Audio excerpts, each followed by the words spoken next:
Tres. Hola, bienvenidos a su canal Profe Hernán. En esta ocasión estaremos tratando la filosofía del señor Baruch Spinoza, filósofo holandés, nacido en 1632 en La Haya y fallecido en 1677. Baruch Spinoza se enmarca dentro de la filosofía racionalista de la que hemos venido hablando en clase. Recordaremos en temas anteriores, habíamos hablado del señor René Descartes, cómo a partir de su método encuentra la primera verdad, cuál es su existencia. Luego pienso, como soy capaz de pensar, existo. Recordemos que los racionalistas ponen en duda todo conocimiento a partir de la experiencia porque asumen que los sentidos nos pueden engañar sobre la veracidad del conocimiento. Y el único conocimiento es el conocimiento racional, el único conocimiento verdadero. En ese mismo orden de ideas, Descartes termina también aceptando la existencia de Dios como único principio que tiene una característica de infinitud y de perfección, cuyas ideas innatas nos garantizan su existencia. Y finalmente termina concluyendo la existencia de las cosas materiales, porque ese Dios que existe garantiza que existan las cosas materiales y no pueda ser engañado por ello. Así, él nos propone la existencia de la res cogitans, lo que produce el pensamiento, y de la red extensa, que es todas las cosas externas o materiales, separadas lógicamente. Hasta aquí íbamos con el señor René Descartes. Baruch Spinoza sigue la filosofía de Descartes, pero asume que la res cogitans, la del pensamiento, y la red extensa no están separados, son parte de una sola, una misma cosa, una única sustancia. Y esta sustancia tiene una característica, tiene múltiples atributos, de los cuales los hombres solamente conocemos dos, exactamente, la extensión y el pensamiento. Para poder entender qué es un atributo, pensemos en una persona que tiene diferentes actividades o labores. Es arquitecto, es papá padre de familia, es de repente en su casa fin de semana futbolista, pero es una misma persona, tiene diferentes atributos o formas de ser de la misma persona. Pues según el señor Descartes, la única sustancia que existe tiene infinitos atributos. Y esa sustancia es Dios. Dios o la sustancia es todo, está en todo. Es lo que es en cuanto es y se concibe por sí mismo. O sea, es el principio y la causa de sí mismo. Y aquí entra una idea interesante, la del panteísmo. ¿Panteísmo qué es?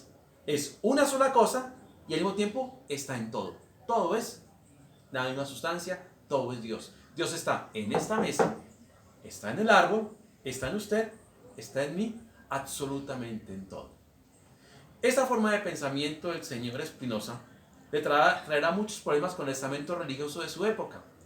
Él, siendo de descendencia judía, fue expulsado de su culto. De hecho, se le hizo un atentado de muerte, fue excomulgado. Y de igual manera la Iglesia Católica o los cristianos no veían tampoco con buenos ojos la filosofía de Spinoza, a tal punto que durante muchos años sus libros fueron prohibidos de leer y censurados. ¿Qué hizo Spinoza para que las religiones lo vieran de esa manera tan conflictiva? En primer lugar, si yo asumo que todo lo que existe forma parte de la misma sustancia, ¿dónde queda el concepto del bien y del mal? Tendríamos que asumir que el bien y el mal forman parte también de la misma sustancia. Y aún más, la idea, en el caso de los cristianos, de salvación o de condenación, de pecado, no existiría, desaparecería. Porque no es posible que la misma sustancia de Dios al mismo tiempo se condene y se salve a sí misma. No, forma parte de todo.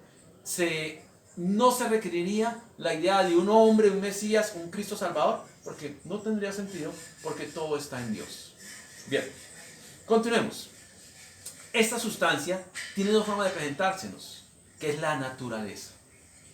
Natura, naturante, la naturaleza cuando crea, cuando forma, y natura, naturada, cuando es creada o es formada. Reitero, todo está en la misma sustancia.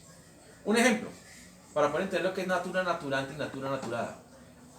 Dios, natura, naturante. El hombre, natura, naturada. Porque en cierta manera hemos salido del principio originario de la sustancia.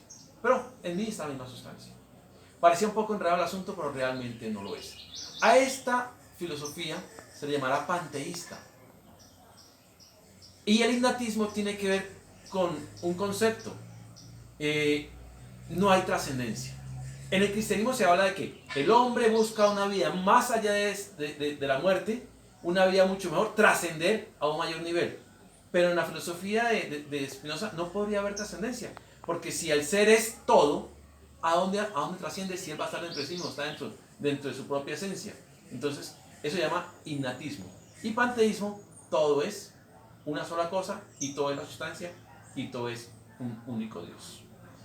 Bien, ahora, con relación a los atributos que hablábamos anteriormente, vimos que en Spinoza esta sustancia tiene múltiples e infinitos atributos y que solamente nos es posible conocer dos de ellos: pensamiento, red cogitans, y extensión.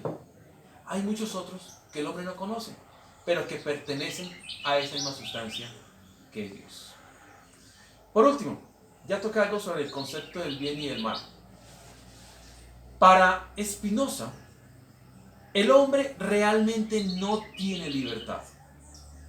¿Quién es el ser libre? La sustancia, Dios. El hombre solamente obedece a su naturaleza. Pero cuando el hombre es consciente de su naturaleza, asume la misma libertad de Dios y de la sustancia.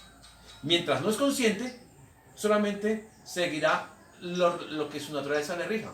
Y hablando de naturaleza, ahí entra el concepto de pasión.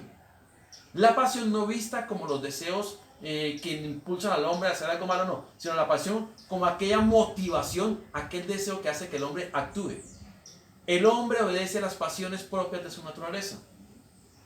Que en la medida en que el hombre tenga conocimiento de sí mismo, de su naturaleza, no va a actuar en mal, porque el hombre sabrá lo que es perfecto, lo que es correcto, y conocerá su propia naturaleza. En otras palabras, el hombre actúa el mal por ignorancia, digamos entre comillas, por bruto, por no conocer. Si el hombre conociera su propia naturaleza y se hiciera consciente de su condición de divinidad o de sustancia divina, pues actuaría el bien y el mal no existiría y sería un hombre plenamente libre. A grosso modo, esta es la filosofía del señor Descartes, del señor Spinoza, que hemos venido trabajando.